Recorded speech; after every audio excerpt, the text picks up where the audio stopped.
obviously thousands of train cleaners have been taking strike action over the last year. One of the most interesting things from my perspective about that is they come from all over the world. This is a united working class fighting back together. Thank you, Bella. Right, our next speaker. Our next speaker was on strike yesterday as part of a national strike against the government over pay. Davies from the PCS, Department of Transport, based in Hastings.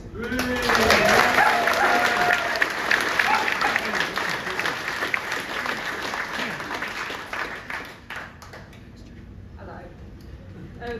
Yeah, as Thomas said, I'm a rep from PCS here in Hastings and also a civil servant. Thank you.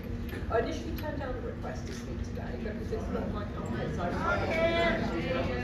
Oh, I'm sorry. I initially turned down the request to speak today because public speaking is not my comfort zone, but I changed my mind because I'm angry and I think my union needs to be represented here today and our members.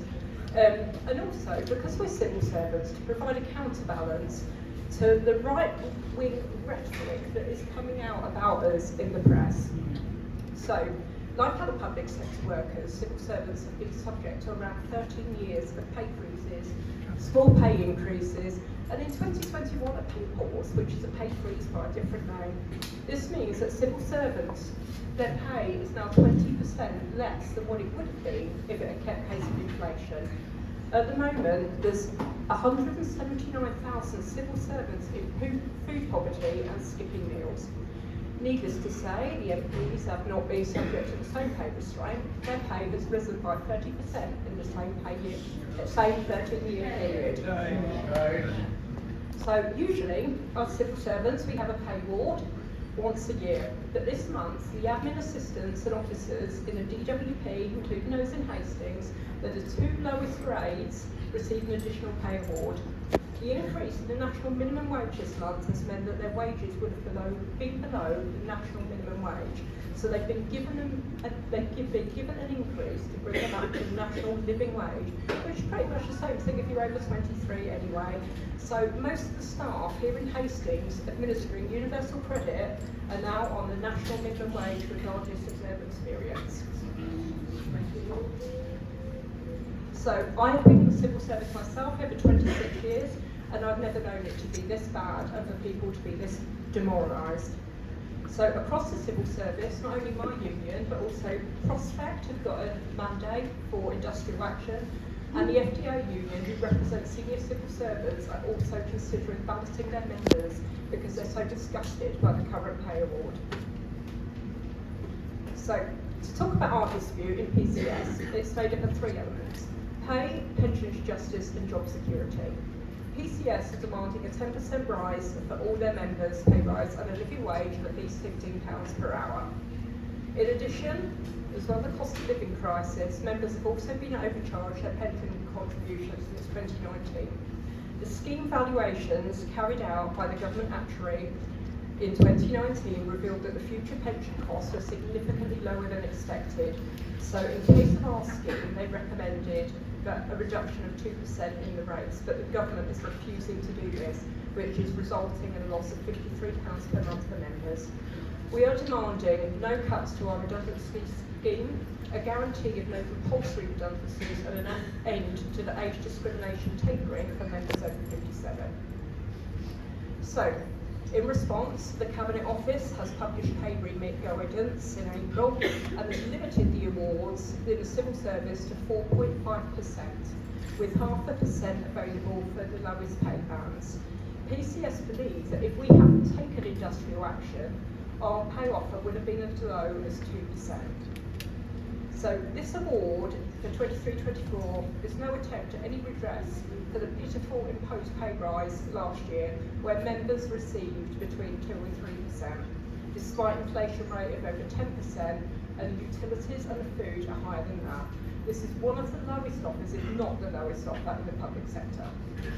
By contrast, Scottish civil servants have received significant percentage pay rises across the board, a guarantee of no compulsory redundancies during the lifetime of the Parliament, amongst other things.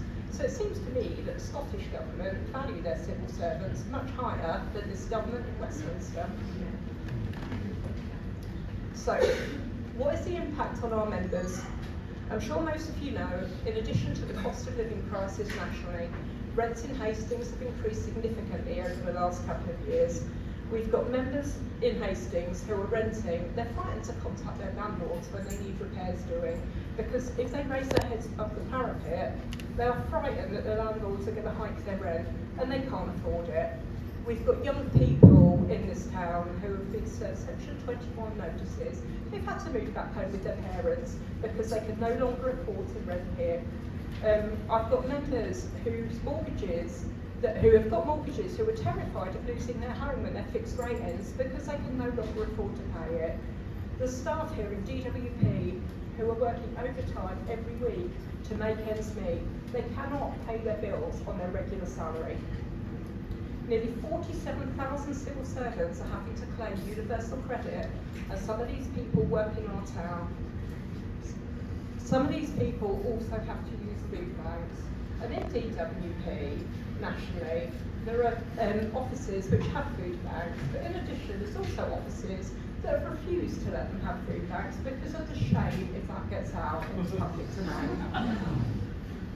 In addition, departments have had their budgets frozen for the next 3 years, meaning that staff are doing more work on less pay.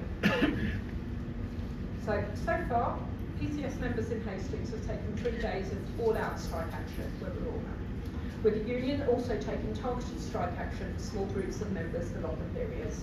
This has included driving examiners and the passport office, and all PCS members are contributing a small amount to a strike levy to keep these people out for longer to hopefully win our dispute. Our on-strike mandate is valid for 6 months and expires early May. So due to the anti-trade union law, we're busy at the moment getting support of getting people to go out and vote because we need to get over that 50% bar to continue with our mandate. On a more positive note, I have seen more members joining the union and becoming active since the first ballot took place. In DFT, we've had over 1,500 new members join our union in the last 6 months. I'm really pleased as well to see that we've got a lot of young people joining and becoming more active in the union, which is essential if this movement is to continue. And finally, we just need to remember that it's a political choice not to give us a decent pay rise and to keep our salaries low. And we